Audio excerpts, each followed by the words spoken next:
Greetings, I'm Steve Muhammad. Welcome to NNB News interview segment, The Black Narrative.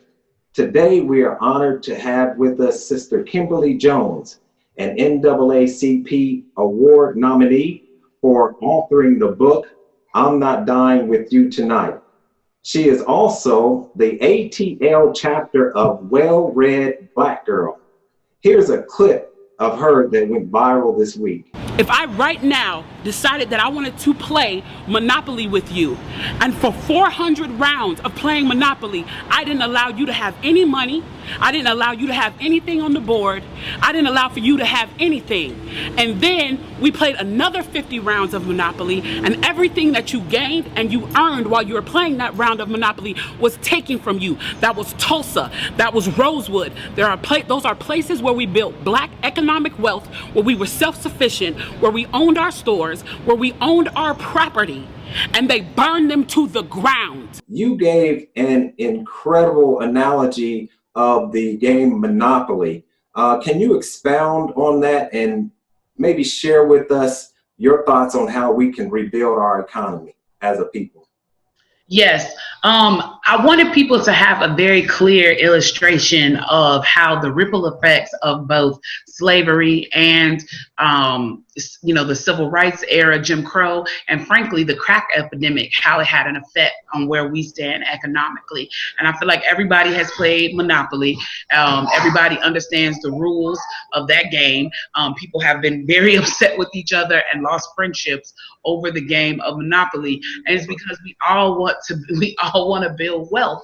And so the notion that you would have to sit and play for nearly 400 rounds or 300 rounds where you weren't allowed, to play at all. And then you had another segment of playing rounds where you were allowed to play. But if the person got upset with what you were doing, they were able to just wipe everything that you've done off the board. And that's essentially what happened to us in this country. We worked all those years as slaves building the wealth of our white masters. And then once we came out of that, we pulled ourselves up and we did everything we could to rebuild our communities, to rebuild our station in life. And they came in, and I've been researching it, and it's been far more than the 2 instances that I named. I'm up to 29 similar instances that I found up at this point, where they will come and just slaughter people and basically wipe out whole communities or the leaders of communities because they were upset about our economic growth.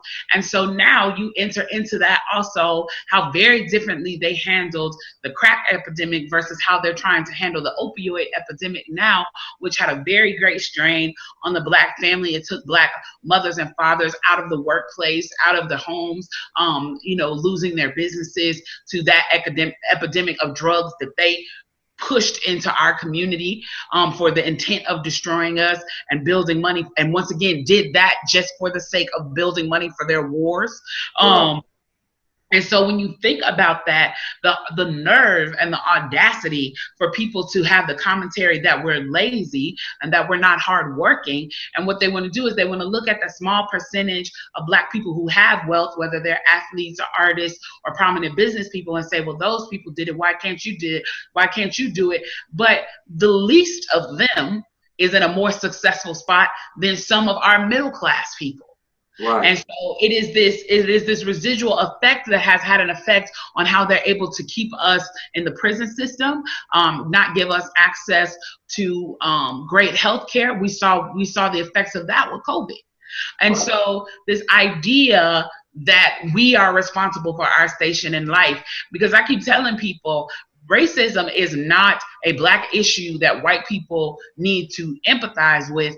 Racism is a white issue and a white problem that they need to work on fixing. And in the meantime, we will worry about building our communities. And I think we are seeing, because things have gotten so hideous and so ugly, in some ways, the good thing that's coming out of that is that I am seeing some resolve. I can't tell you how many posts and comments I'm seeing of us talking about circulating the Black dollar, about people telling you to buy Black, websites and apps and things that are coming up to redirect you to spending your money with Black owners. And that's kind of where we are, because we should be fully aware that there's no intent, no authentic intent of repairing what was done to us. And so we're going to have to, again, do it for ourselves. Now, even though I say that, I still feel like they owe us something. I still feel like there should be some restitution for what has happened to us.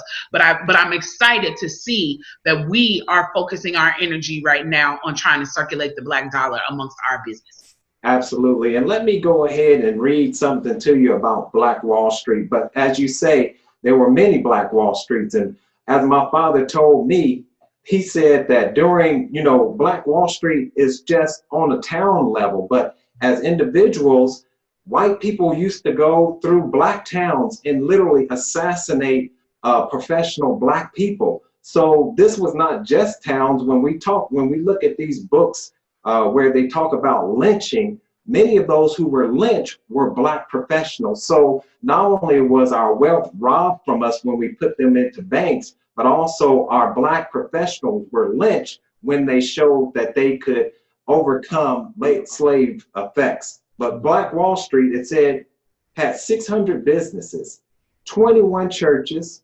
21 restaurants, 30 groceries, 2 movie theaters, 6 private airplanes, a hospital, a bank, a post office, schools, libraries, and law offices, and a bus system. So when we see, as you're talking about, our condition today, and many times in the history books, when we're coming through the public school system, we were never even told how great we were. Exactly. Let me ask you about that day on May the 31st, when you went out with your friend, Mr. David Jones from David Jones Media. Mm-hmm. Were you expecting the video to go viral and to be, seen all over the world and played on some of these mainstream news networks? I did not see that coming. The interesting thing was, that was just supposed to be a part of his documentary. It's just that he went home that night and he said he spoke with his wife, and she's, they had a conversation, and both of them basically said, like, the world needs to see this now. And so he reached out to me and he asked if, he could just post it like on his Instagram. And I was like, oh, okay, fine. And so a friend of mine saw it, a good friend of mine, she's written a brilliant book called Fat Angie. She saw it and she said, hey, I have a friend who's an artist, but he's also an activist, and he kind of has this saturated following of activists and community organizers and people like that. And I think that if he, posted it, it would get some attention. And she was like, I think people need to hear this message. And so I said, okay, fine. And so we sent him, his name is Ernesto. We sent Ernesto the video, and next thing we know, it just exploded. So I did not see that coming. I did not know that it was going to do what it did at all. Did you believe that was going to come out of you when you started to talk? No, I tell people all the time, I said that was God and the ancestors, because to string those words together the way that I did, I was in such an emotional state that I can only give credit to the Most High. That's what it had to be, because when I tell you, I felt like a vessel, and I felt exhausted afterward. Those are points that I've made before and ideas that I've had, in my mind before, but I've never expressed them in that way. Right.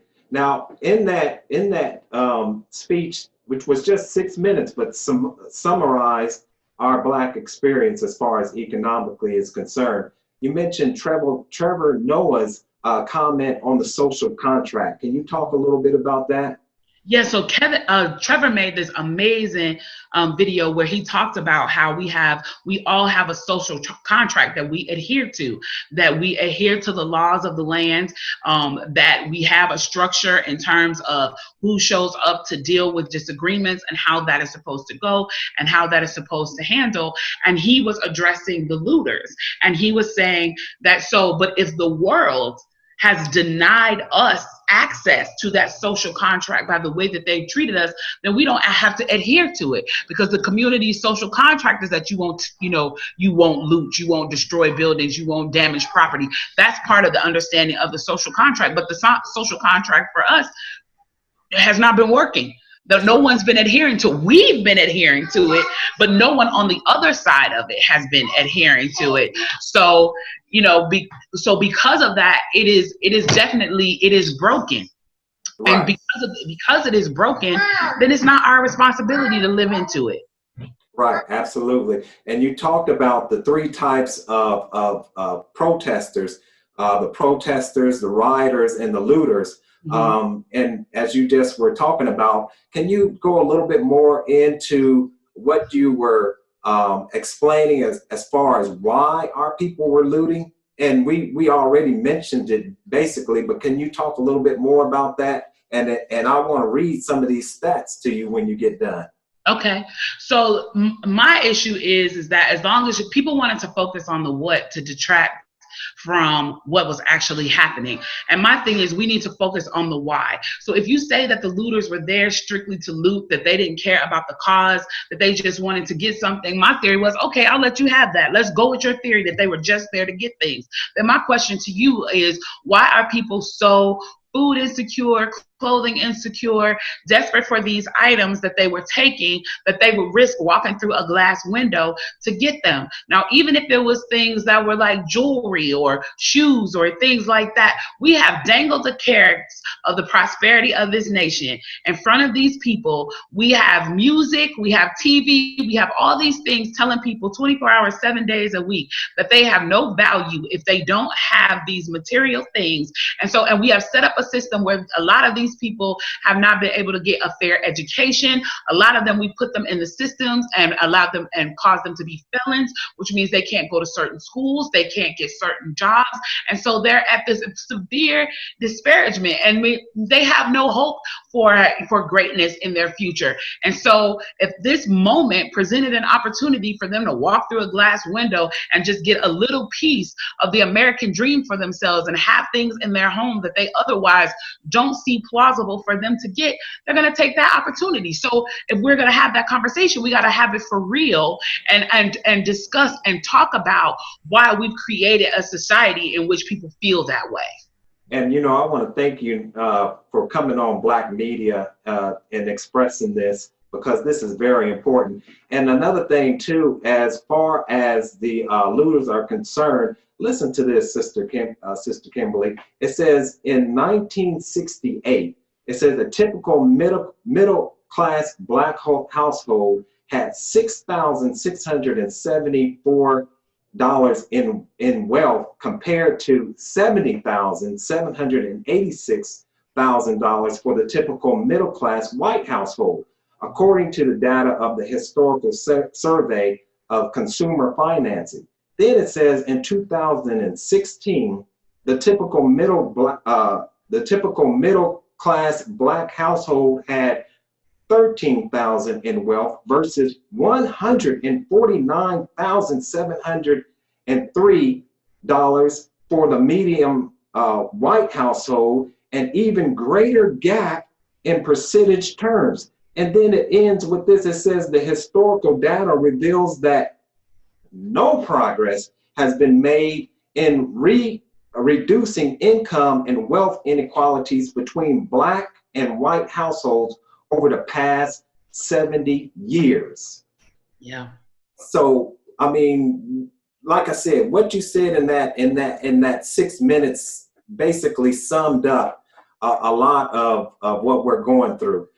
Now, one of the things that you also said, which was powerful, is you said that be glad we want reparations and not revenge. Can you talk about that and the sentiment of Black people for just really wanting justice? Yes, because at the end of the day, we are such a loving people. We are such a gracious people. We have offered people grace that they do not deserve. The atrocities that we have suffered in this country for the past 400 years, and the 400 years is the agreed upon number. There's data that shows that this started as early as 1526. So I always say 500 years and people try to correct me, but I'm like, oh, it's probably actually closer to 500 years. And we're not even going to talk about the Black Aboriginals that were were already here that, got put into bondage and things like that. So it's like the atrocities that we have suffered when you're talking about what happened with slavery. And then after, then we're talking about the things that happened with Reconstruction. And then we're talking about the things that happened with Jim Crow. And then we're talking about what happened with the crack epidemic. And now we're talking about police brutality. Although, I found speeches from Malcolm X talking about police brutality, 50 something years ago. And so it's this continuous like repackaging of lynching and slavery. So yeah, they're not showing up as the Klan on our lawns and lynching us now. Now the police officers just shooting us in the street. So no, now we're not working in the fields anymore, but we are working for free and through the prison system. And so people are spending 13 months in jails for petty crimes because they can't pay a $5,000 bond in order to get out. And they're finding these ways for us to work for these companies for 10 cents a day in the prison system. So it's like it's been a continuous amount of abuse and neglect and just vicious systemic attacks on the Black form. And so the fact that we as a people are really gracious enough to still just be saying, all we're asking for is equality and restitution, and that is all that we're asking for, it's astounding to me that we can be that gracious, because really what we should be looking for is revenge, because we have been brutalized in this country. That's right. And let me say that, like you're saying, when you look at the book, The New Jim Crow, when you look at the book, Slavery by Another Name, slavery never ended in this country. It just morphed from sharecropping to chain gangs to now the prison industrial complex, where according to the 13th Amendment, if you commit a crime, convicted of a crime or a felony, then you lose all of your citizen rights. And you're basically in a modern day slavery. And this is what we're talking about with that crack epidemic, and the difference between what we're seeing now with the opioid epidemic, where they're looking at rehab programs, but no rehab programs with us. They came with military and busted down doors. Yep. Real quick, with the reparations, Sister Kimberly, you know that we fought, bled, and died in every war. And the countries that America went to war with got reparations, and we got nothing. And as we know, it continues to give $3 billion, some say as high as $11 billion to Israel, which gets more than all of sub-Saharan Africa combined. So when we talk about reparations, and then they come with us and say that there's no money for reparations, we just saw them give trillions of dollar bailout to these corporations on the drop of a dime, and they gave the entire nation $1,200, and we're only 13% of the population. So it's not that they don't know that they owe us this money, it's that they don't want to give us this money. They have had their foot on our neck for 500 years. They have had their foot on our neck for 500 years, and they continue to want to keep it there. And we are a brilliant people, an exceptional people, and they know what we're capable of. So you almost have to think that they are fearful of what we would do if we had the playing field. And let us be clear, the playing field is never going to be leveled. It's impossible at this stage for the playing field to be leveled. All we've been asking for is our shot at having the same liberties that other people of this nation have, and that we are allowed to live happily in our own communities with our own services without being disrupted. And that's why I brought up what happened in Tulsa and Rosewood and all of this, because it's like, during those times, that's all people were doing. We're figuring out their own lives and living, and that was destroyed. And so at some point, they have to recognize that we're here. We're in this nation. There are millions of us. A grand move, back to Africa is not necessarily going to happen. So we live here. This is our home. We are nationals of this nation. Although, that could be argued based on some of the things in the Constitution, but this is where we are. And so we have this has, in the words of Fannie Lou Hamer, this country was built on the backs of Blacks. That's It right. just was. There's no denying it. There's no way of working around it. And so you owe us this money. This is That's not right. asking for a handout. You owe it to us. That's right. That's right, sister. Thank you very much. Now, our last question, we've got to get into that powerful book, um, I'm Not Dying with You Tonight. Tell us a little bit about that book, because really, just like the speech, it's something that's right in time with the time that we're living in right now. Yeah, I say again, this must have been a calling from God, and He put all these pieces together before I even knew. Because me and my co-author, we started writing that book in 2015. That book was inspired by an incident that she saw in the newspaper and sent to me a news clip of it about after the murder of Freddie Gray. And what happened was word got out that there were going to be protests around the city, and so they shut down schools and let the kids out early, but they also shut down public transportation, which is how a lot of those kids got home. And these kids got trapped by police barricades. And both of us being moms, we vexed for a long time over what happened to those kids and tried to find out what happened to those kids, and we couldn't get any resolve. And so since we're both writers, this is kind of how we process that situation, was saying that, young people are experiencing these atrocities, this civil unrest, these daily indignities of what's happening to Black people in the street at the hand of the criminal police all the time, but we're not actually talking to young people Right. about what they're experiencing. So we wrote this book about two 17-year-old girls who survived the night, and in the midst of race riots. And so the book itself takes place over about a 4-hour period of how these two girls are trying to survive the night. And so we wrote, one girl is Black and one girl is white. And there's been far too many like white savior narratives that our kids have had to read in school. So we wanted to write a narrative where the young Black girl was the hero. And I specifically wrote a young hood girl, not a middle class suburban girl. I specifically wrote a young hood girl because I thought, her lived experience would allow her to be able to survive the night. And I got a lot of kickback and criticism for that. But I had worked in a lot of programs where young girls who were growing up impoverished, who spoke, whether people want to call it, AAVE, African American vernacular or slang, and were told that they were not worthy. And I wanted them to see that hood girls could be heroes too. Yeah. So I wanted to write a story for them where they saw themselves as a hero, and I wanted to break it down and then explain to them that the way you speak is not a reflection of your intelligence, young queen. The way you speak is cultural, not remedial. And so I'm going to elevate you and lift you and show you that you are the architect of cool. You have informed the world on how to be, on what was hip, on what was cool. That's since right. the dawn of time. And they have stolen that from you and told you didn't have value and monetized it. And so I wanted to give them a piece of work. I wanted to add something to the literary canon that they could hold on to and feel good about themselves. Absolutely, absolutely, and well stated.